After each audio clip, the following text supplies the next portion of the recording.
पहले आप ओझा सर का ये वीडियो सुनिए। कि जाति व्यवस्था ब्राह्मणों ने बनाई और जाति व्यवस्था के निर्माता ब्राह्मण है। ब्राह्मण जाति व्यवस्था ब्राह्मणों ने बनाई। ब्राह्मणों ने बनाया होता तो फिर ऋग्वैदिक काल में ही बना देते, उत्तर वैदिक काल में बना देते, मौर्य काल में बना देते, मौर्योत्तर में बना देते। जाति व्यवस्था की शुरुआत हुई गुप्तोत्तर काल से और व्यवस्था के रूप में वो पैदा हुई राजपूत काल में। और सिर्फ एक वजह उसके जन्म की, और उस वजह का नाम है जजमानी व्यवस्था। उसको ब्राह्मणों ने नहीं बनाई। देखिए, ये जितने यूपीएससी के टीचर्स हैं, यानी इंटेलिजेंस विद करप्शन है बेसिकली।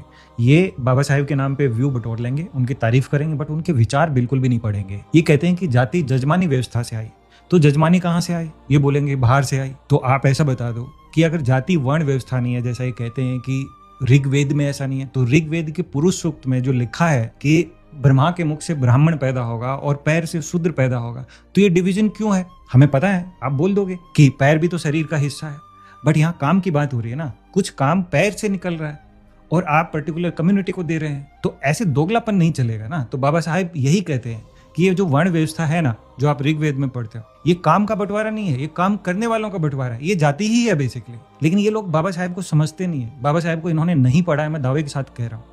ये सिर्फ क्या करते हैं, व्यू बटोरते हैं। कास्ट प्रिविलेज आपको अपने से बियॉन्ड देखने नहीं देता। जजमानी व्यवस्था वर्ण व्यवस्था को या जाति व्यवस्था को चलाने का सिस्टम है। एक नाई का बच्चा डॉक्टर नहीं बन सकता, सोशल मोबिलिटी नहीं थी।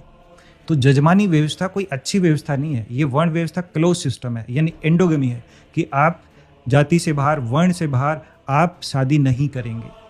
और इसी का बाई प्रोडक्ट है सती प्रथा, कि जब वो एक्स्ट्रा हो जाएगा क्लोज सिस्टम में, बाहर आप शादी कर नहीं पाओगे, तो एक्स्ट्रा फीमेल को क्या करेंगे? तो या तो उसको जला दो, या जो पुरुष की पत्नी की मृत्यु हो जाए तो पुरुष का क्या करेंगे? तो छोटी बच्चियों से शादी कर दो, क्योंकि जब क्लोज सिस्टम बना ही दिया है, जाति से बाहर शादी करने नहीं देंगे। तो वर्ण में भी कहाँ शादी हो रही है जाति के अंदर? तो व्यवस्था वही है, कालांतर में वो बढ़ गया। जैसे आपने एम श्रीनिवासन का कॉन्सेप्ट पढ़े होंगे, सेंसिटाइजेशन, कि बाकी सोसाइटी वैसे व्यवहार करती है जो टॉप लेडर पे व्यवहार करते हैं। एक ने अपने दरवाजे बंद कर दिए दूसरे कम्युनिटी के लिए, फिर पीछे पीछे बाकी कम्युनिटी ने कर लिए। अब इनका दूसरा स्टेटमेंट और सुनिए, ये किस टाइप से डिमोनाइजिंग वे में बात करते हैं। ये किसी भी एंगल से आपको एक मास्टर की बुद्धिमत्ता बिल्कुल नहीं लगेगी।